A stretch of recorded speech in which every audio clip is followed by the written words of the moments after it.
انتہائی واجب الاحترام دوستوں اور بزرگوں،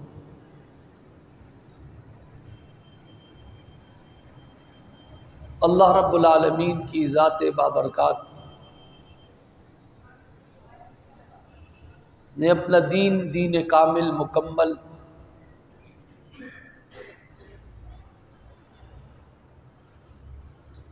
اور اس دین کی اشاعت اور حفاظت اللہ رب العالمین نے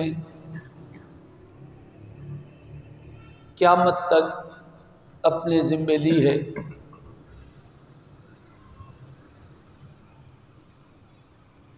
اسلام اور دین یہ ہمیشہ قیامت تک صحیح اپنی حالت پہ رہے گا۔ اِنَّا نَحْنُ نَزَّلْنَا الذِّكْرَ وَإِنَّا لَهُ لَحَافِظُونَ۔ اللہ رب العالمین نے قرآن کریم کی حفاظت اپنے ذمے لی ہے، اور قرآن کریم اساس اور بنیاد ہے اسلام کی۔ اساس اور بنیاد اسلام کی قرآن کریم ہے۔ ہر چیز کی اساس اور بنیاد ہوتی ہے، ہر چیز کی اصل اور اصول ہوتا ہے، جڑ اور بیس ہوتا ہے۔ اسلام کی بنیاد، اسلام کا ضابطہ اور اسلام کی اصل الاصول وہ قرآن کریم ہے۔ قرآن کریم کے بارے میں رب کریم نے کہا کہ ہم نے قیامت تک اس کی حفاظت کی ہے۔ نمبر 2، قرآن کریم کی بات دین کی اساس وہ حضور علیہ الصلاۃ والسلام کی احادیث مبارکہ ہے، اور پاک پیغمبر کو رب کریم نے لَقَدْ كَانَ لَكُمْ فِي رَسُولِ اللَّهِ أُسْوَةٌ حَسَنَةٌ، آپ کو اسلام کا بہترین آئیڈیل اور بہترین نمونہ اور مثال رب کریم نے قرار دی۔ تو جب اسلام نے قیامت تک باقی رہنا ہے، تو اسلام کی دوسری جو اصل اصول ہے وہ حضور علیہ الصلاۃ والسلام کی سنت اور پاک پیغمبر کے فرامین اور احادیث مبارکہ ہے، اور حضور علیہ الصلاۃ والسلام کی سیرت طیبہ ہے۔ یہ اسلام کی دوسری اساس ہے۔ آپ یوں سمجھ لیجئے کہ کلام اللہ کا کلام یہ پہلی اساس ہے، اور کلام رسول، حدیث رسول، قول رسول یہ اسلام کی دوسری اساس ہے۔ رب کریم نے پاک پیغمبر کو وَمَا أَرْسَلْنَاكَ إِلَّا رَحْمَةً لِّلْعَالَمِينَ، آپ کو تمام جہانوں کے لیے رحمت بنا کر بھیجا ہے۔ تمام جہانوں کا مطلب یہ ہے کہ جب تک یہ جہان ابد الآباد میں آباد رہیں گے، پاک پیغمبر کی نبوت اور رحمت اور حضور علیہ الصلاۃ والسلام کی سیرت اور رسالت بھی قیامت تک جاری اور ساری رہیں گی۔ یعنی کلام اللہ بھی اسلام کی اساس اور بنیاد ہے، وہ بھی محفوظ ہے۔ کلام رسول، قول رسول، احادیث رسول، فرامین رسول یہ بھی محفوظ ہیں، انہوں نے بھی قیامت تک جاری اور ساری رہنا ہے۔ یہ اسلام کے 2 اصل الاصول ہیں، اور ان 2 اصل الاصول کو قیامت تک رب کریم نے محفوظ کر دیا۔ پھر یہ 2 چیزیں جن پر کھڑی ہیں، یہ 2 چیزیں جن پر کھڑی ہیں، یا یہ 2 چیزیں جن کو امانتاً دی گئی، ان 2 چیزوں کو جنہوں نے واسطہ بن کر امت تک پہنچایا، اس طبقے کو حضرات صحابہ اکرام رضوان اللہ تعالی علیہ اجمعین کا طبقہ اور جماعت کہا جاتا ہے۔ اسے وہ پاکیزہ ہستیاں کہا جاتا ہے کہ جب قرآن کریم اتر رہا تھا، جو اسلام کی پہلی اصل الاصول اور بنیاد ہے، ان لوگوں نے قرآن کو اترتے دیکھا، قرآن کو پاک پیغمبر کو پڑھتے دیکھا، پاک پیغمبر نے قرآن کریم انہیں پڑھایا، انہوں نے نبوت سے قرآن کریم سیکھا۔ یوں سمجھ لیجئے کہ اسلام کی اصل جو قرآن کریم ہے وہ اتر رہا تھا تو صحابہ گواہ تھے، پاک پیغمبر پڑھ رہا تھا تو صحابہ گواہ تھے، پاک پیغمبر پڑھا رہا تھا تو صحابہ گواہ تھے، پاک پیغمبر لکھوا رہا تھا تو صحابہ گواہ تھے، پاک پیغمبر ان کو حفاظ بنا رہا تھا تو صحابہ گواہ تھے۔ اسلام کی جو اصل و اصول اور بنیاد، پہلی بنیاد ہے جسے کلام اللہ کہا جاتا ہے، اس کو دیکھنے والے، محفوظ کرنے والے، وہ طبقہ جسے صحابہ اکرام کا طبقہ کہا جاتا ہے۔ پھر کلام رسول کی بات کی جائے، جب پاک پیغمبر ارشاد فرما رہا تھا تو یہ گواہ تھے، یہ سن رہے تھے، یہ پاک پیغمبر کے لبوں کو ہلتا ہوا دیکھ رہے تھے، پاک پیغمبر کی زبان مبارکہ کی جنبش اور حرکت کو دیکھ رہے تھے، پاک پیغمبر کے ارشادات کیا ہیں یہ اپنی سماعت اور کانوں سے سن رہے تھے، پاک پیغمبر کے فرامین کیا ہیں یہ پاک پیغمبر کے الفاظوں کو لکھ رہے ہیں، محفوظ کر رہے ہیں۔ اسلام کی جو دوسری اصل ہے اسے کلام رسول کہا جاتا ہے، اس کے لیے گواہ بھی صحابہ ہیں، لکھنے والے صحابہ ہیں، دیکھنے والے صحابہ ہیں، محفوظ کرنے والے صحابہ ہیں۔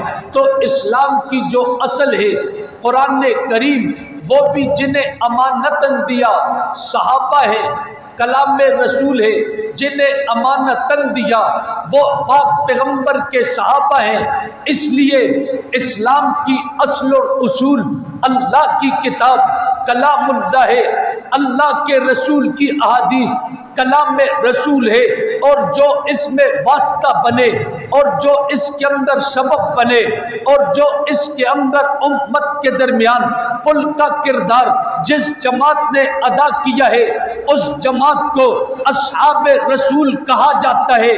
اس وجہ سے قیامت کی صبح تک اگر اسلام کی بات ہوگی تو قرآن کی بات ہوگی، اسلام کی بات ہوگی، کلام رسول کی بات ہوگی، اسلام کی بات ہوگی، اصحاب رسول کی بات ہوگی۔ ان تینوں سے ہٹ کر فرقے ہیں، پھر ان تینوں سے ہٹ کر فرقے، ان تینوں سے ہٹ کر فرقے، ان تینوں سے ہٹ کر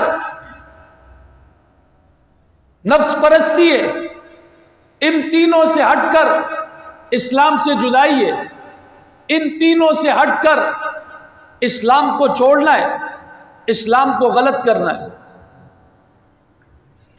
اصل میں ہمارے ہاں صحیح اور غلط کی تمیز نہیں ہے۔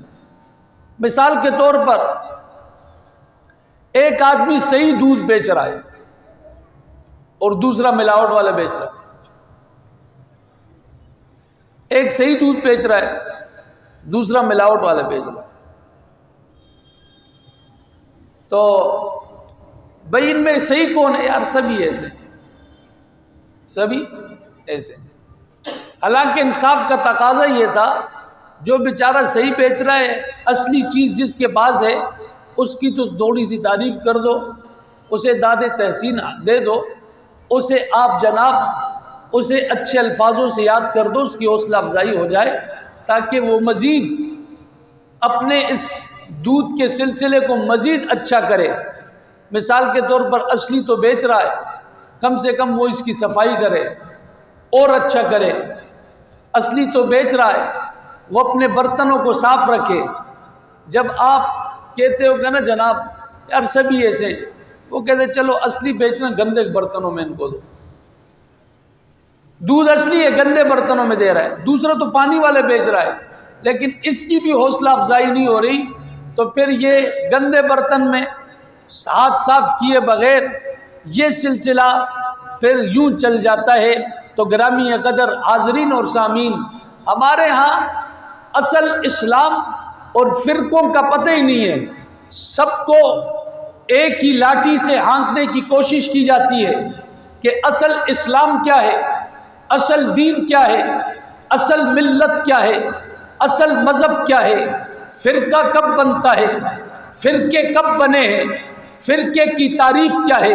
جو پاک پیغمبر کے دور میں جو اصول اور ضابطہ تھا وہ اصل اور اصول ہے، وہ دین متین ہے جو پاک پیغمبر اور صحابہ کے بعد امت سے علیحدہ ہوتے رہے، وہ فرقہ بنتے رہے، امت سے جدا ہوتے رہے، وہ فرقہ بنتے رہے، امت سے کٹتے رہے، وہ فرقہ بنتے رہے، جو نبوت سے کٹے وہ فرقہ بنتے رہے، جو قرآن سے کٹے وہ فرقہ بنتے رہے، جو اصحاب سے کٹے وہ فرقہ بنتے رہے، جو اہل بیت سے کٹے وہ فرقہ بنتے رہے، جو ائمہ مجتہدین سے کٹے وہ فرقہ ہوتے رہے، جو محدثین سے کٹے وہ فرقہ ہوتے رہے، جو پاک پیغمبر کے صحابہ کی جماعت سے کٹے وہ فرقہ ہوتے رہے، جو اجماع امت سے کٹے وہ فرقہ ہوتے رہے، جو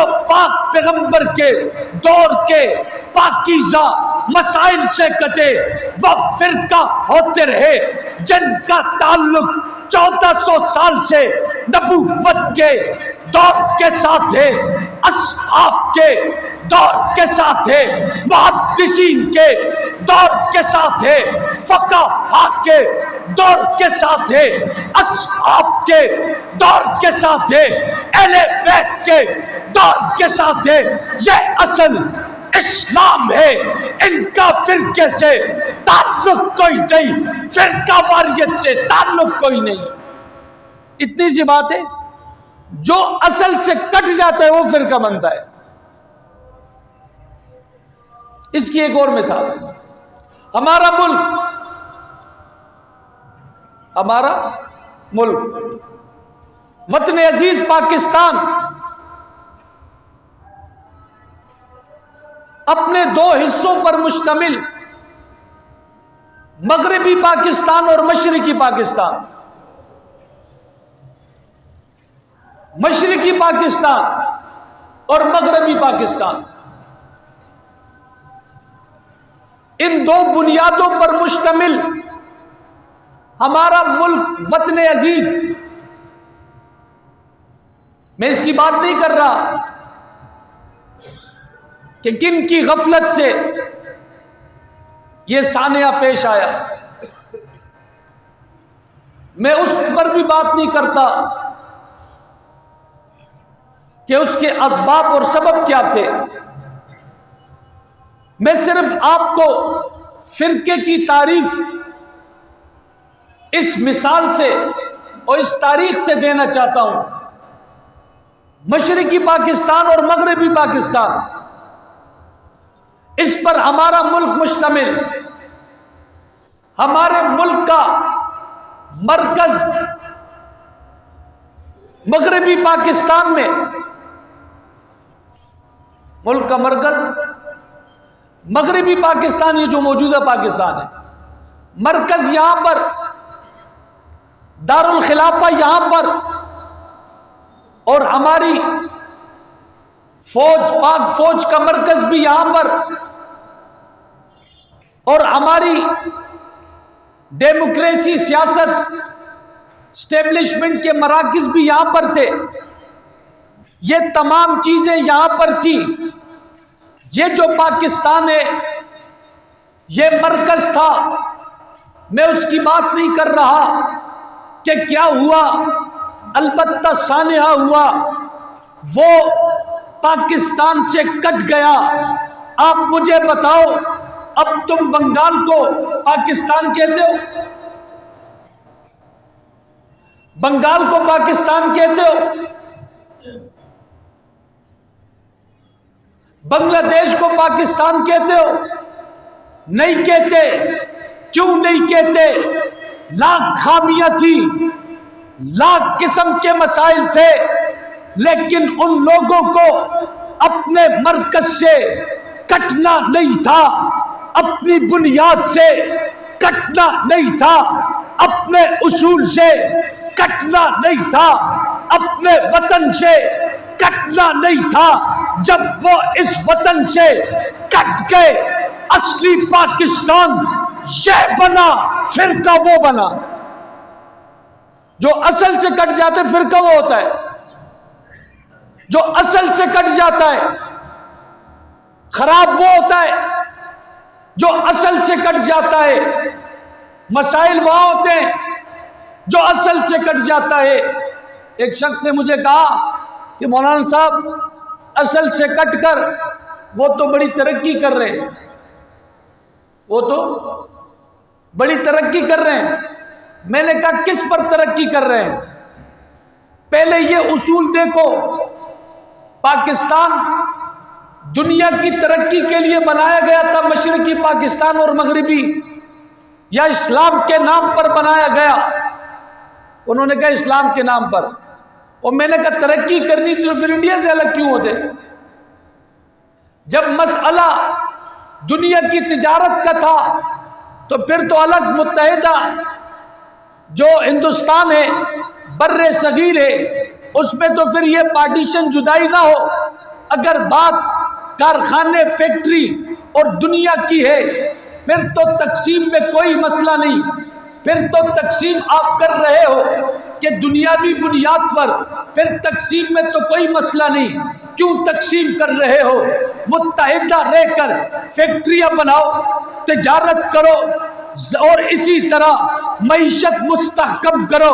لیکن اس وقت کے بزرگ مسلمانوں کا مسئلہ اور مقصد یہ تھا کہ ہمیں دنیا کی ترقی نہیں چاہیے، ہمیں اسلام کا قلعہ چاہیے، ہمیں اسلام کی بنیاد چاہیے، ہمیں اسلام کا تحفظ چاہیے، ہمیں اسلام کا نظریہ چاہیے۔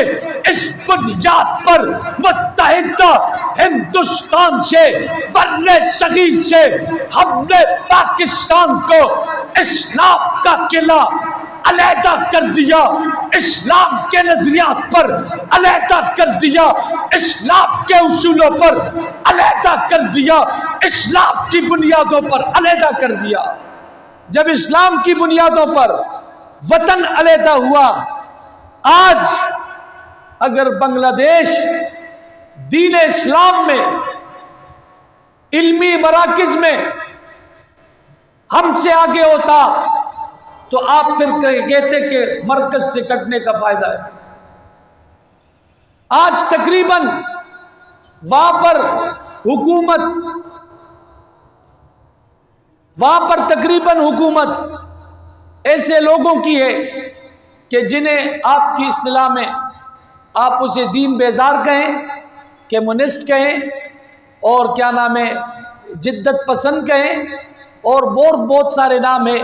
ان لوگوں کی حکومت ہے، وہ اسلام کی بنیادوں کو آہستہ آہستہ کھوکھلا کرتے ہوئے اس بنگلہ دیش کو سیکولر ریاست، یعنی اسلام کے بالکل اینٹی اور خلاف ریاست بنانا چاہتے ہیں۔ جب اسلام کے خلاف ریاست ہی بنانی تھی تو پھر ہندوستان سے علیحدہ کیوں ہوتے؟ ساتھ رہتے۔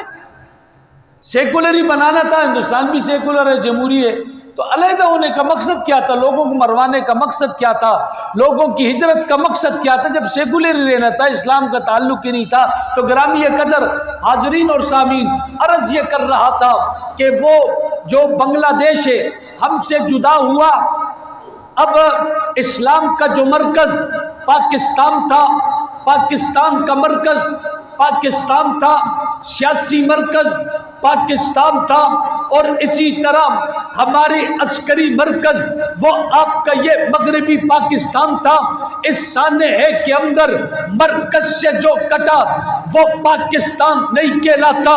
پاکستان کے مرکز سے بنگال کٹ چکا، اسے کوئی بنگلہ دیش کو پاکستان کوئی نہیں کہتا، کیونکہ وہ مرکز سے کٹ چکا ہے، اپنی اصل سے کٹ چکا ہے، اپنی بنیاد سے کٹ چکا ہے، اسلام کے نظریے پر جو خطہ ملا اس سے کٹ چکا ہے۔ جب بنگال کو پاکستان نہیں سمجھتے ہو، جو اسلام کی اصل سے کٹ جاتا ہے، اسلام کے اصول سے کٹ جاتا ہے، اسلام کی بنیاد سے کٹ جاتا ہے، پھر وہ اسلام نہیں رہتا، وہ فرقہ بن جاتا ہے، فرقہ واریت میں مبتلا ہو جاتا ہے، اسلام سے دور ہو جاتا ہے۔ اتنا سا فرق ہے۔ جو اسلام کے مرکز سے کٹا وہ فرقہ ہوتا ہے۔ عوام تو سب کوئی فرقہ کہتی ہے، عوام کا مزاج۔ اگر کوئی کہے یار سجدہ اللہ کو کرو اور دوسرا قبر کو کرتا ہے، اب انداز انصاف تو دیکھیں، ایک کہہ رہے بھی اللہ کو سجدہ کرو، قرآن کا حکم ہے، دوسرا قبروں کو سجدہ کرتا ہے۔ جس نے کہا کہ اللہ کو سجدہ کرو، تیسرا آدمی آ جاتا ہے، یار چھوڑو فرقہ واریت کی باتیں نہیں کرو، اللہ۔ اندازہ لگائیں یہ مسلمان ہے؟ اللہ کو سجدہ کرنا، اس کی دعوت دینا، بات توحید کی کرنا، یہ فرقہ واریت ہے؟ اللہ کو سجدہ کرنا فرقہ واریت ہے؟ اسلام کہاں گیا؟ اسلام کہاں گیا؟ دین کہاں گیا؟ عورت ننگی جا رہی ہے، پردہ کرو، یار مولویوں کی باتیں نہیں کرو، اللہ کمال ہے یار۔ قل لازواجک و بناتک و نساء المؤمنین، پردے کا حکم اللہ کے مولوی کا ہے؟ اندازہ تو لگاؤ۔